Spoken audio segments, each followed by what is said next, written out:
Now I'm going to discuss with you the topic scope of discretionary powers in the presence of the concept rule of law.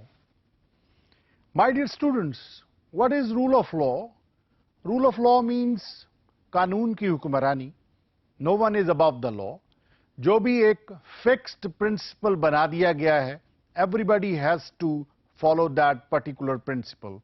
और कोई discretion जो है उसकी इजाजत नहीं है. लेकिन मॉडर्न सिविलाइजेशन के दौर में ये जो डिस्क्रेशनरी पावर्स हैं इनके बगैर भी गुजारा नहीं है. हर जगह fix principle of rule of law जो है वो अप्लाई नहीं हो सकता, बल्कि कहीं ना कुछ डिस्क्रेशनरी पावर्स जो हैं वो देनी पड़ती हैं. आइए नेक्स्ट स्लाइड पे चलते हैं. Although complete absence of discretionary power or absence of inequality are not possible in this administrative age, yet the concept of rule of law has been used to spell out many propositions and deductions to restrain an undue increase in administrative powers and to create control over it. यहाँ पर ये बात हो रही है कि इस administrative as में, मॉडर्न सिविलाइजेशन के दौर में, जब गवर्नमेंट का काम जो है वो क्रैडल टू ग्रेव इंक्रीज हो चुका है in relation to citizen, discretionary powers को ऑल टुगेदर खत्म नहीं किया जा सकता, बल्कि रूल ऑफ लॉ के जरिए से कोशिश किया जा सकता है कि डिस्क्रेशनरी पावर्स को कंट्रोल किया जाए. Ladies and gentleman, discretionary powers जो हैं एडमिनिस्ट्रेटिव एज में देना लाजमी है. रूल ऑफ लॉ हर जगह पर फॉलो नहीं हो सकता. एक एडमिनिस्ट्रेटिव ऑफिसर जो है वो काम कर रहा है और उसके पास जो पावर्स हैं उसमें डिस्क्रेशन जो हैं वो मौजूद हैं. उसकी एग्जांपल,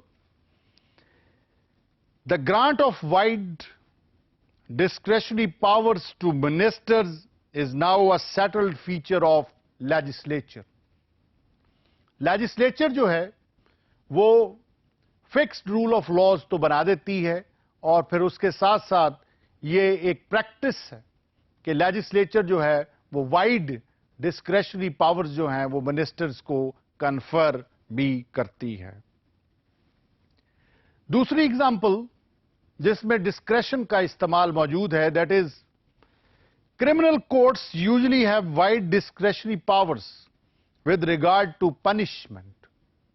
Criminal courts के पास जो legislature है वो discretionary powers देती है कि जनाब आप जो है इस मुजरम को 1 साल से 5 साल तक सजा दे सकते हैं. तो जज के पास जो discretionary power आती है कि वो 1 साल की भी सजा दे सकता है, 2 साल की भी, 3 साल की भी, 4 साल की, 5 साल की भी. तो ये डिस्क्रेशनरी पावर की मैनिफेस्टेशन है क्रिमिनल कोर्ट्स के पास. नेक्स्ट एग्जांपल जो डिस्क्रेशनरी पावर्स की है, that is in relation to local authorities. Local authorities have statutory powers under certain conditions to buy land compulsorily. इसके अलावा जो डिस्क्रेशनरी पावर्स की एग्जाम्पल है वो हमें मिलती है पुलिस से मुतल्लक. Police has special power of arrest and search under the Pakistan penal code. Rights and obligations of individuals are now decided in many cases not by the ordinary courts but by special or administrative tribunals.